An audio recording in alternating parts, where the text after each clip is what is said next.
From the CISO series, it's Cybersecurity Headlines. These are the cybersecurity headlines for Friday, September 19th, 2025. I'm Steve Prentice. Google patches 6th Chrome zero-day exploited in attacks this year. Emergency security updates were released to patch this 6th one, which has been active since the start of the year. The zero-day vulnerability in question has a CVE number and has been described as a type confusion issue in the V8 JavaScript and WebAssembly engine. The company did not specify whether this security flaw is still being actively abused in the wild, but stated that it has a, quote, public exploit, end quote, a common indicator of active exploitation. This is according to reporting from Google's Threat Analysis Group on Tuesday. Microsoft to force install the Microsoft 365 Copilot app in October. This installation will occur on Windows devices that are outside the European Economic Area and that have the Microsoft 365 desktop client apps. The company is, quote, advising admins to notify their organization's help desk teams and users before the app is forcibly installed on their devices to reduce confusion and support requests, end quote. The app will be added to the Windows Start menu and will be enabled by default. Admins will be able to opt out in the app's admin center. 2 more scattered spider teen suspects arrested. These individuals have been arrested in relation to the Transport for London (TfL) cyber attack that occurred in September of last year.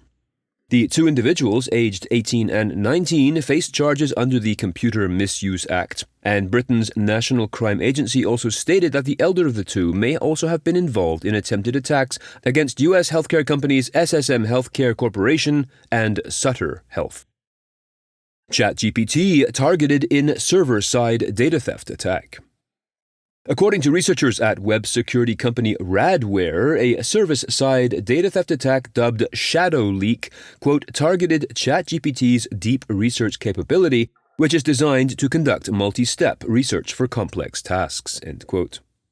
This attack did not require any user interaction. It simply sent a specially crafted email that instructed the deep research agent to silently collect valuable data and send it back to the attacker. OpenAI neutralized Shadow Leak after having been notified by Radware. Huge thanks to our sponsor, Drata. Leading security teams trust SafeBase by Drata to turn trust into a growth engine.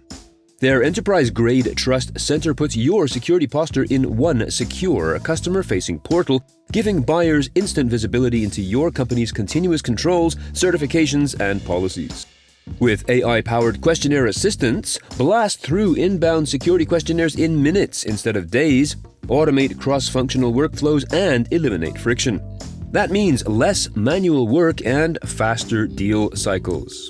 Win with trust. Learn more at safebase.io. That is SAFEBASE.io.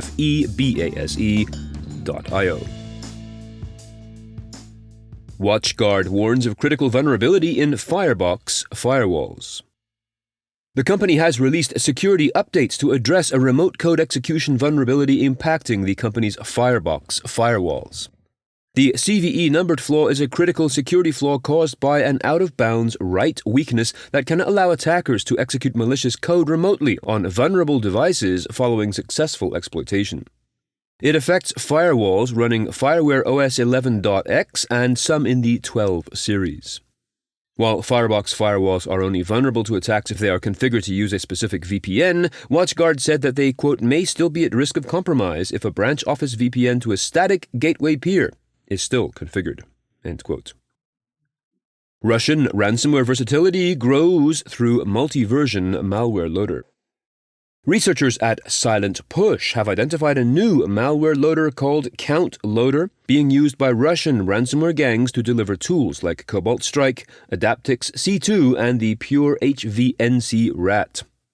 The researchers say it is deployed, quote, either by initial access brokers or ransomware affiliates linked to Lockbit, Blackbasta, and Chilin. The malware exists in 3 forms, .NET, PowerShell, and JavaScript, and has been seen in phishing campaigns targeting Ukrainians with fake PDFs impersonating the National Police of Ukraine. Cloudflare explains self-own in September 12th outage.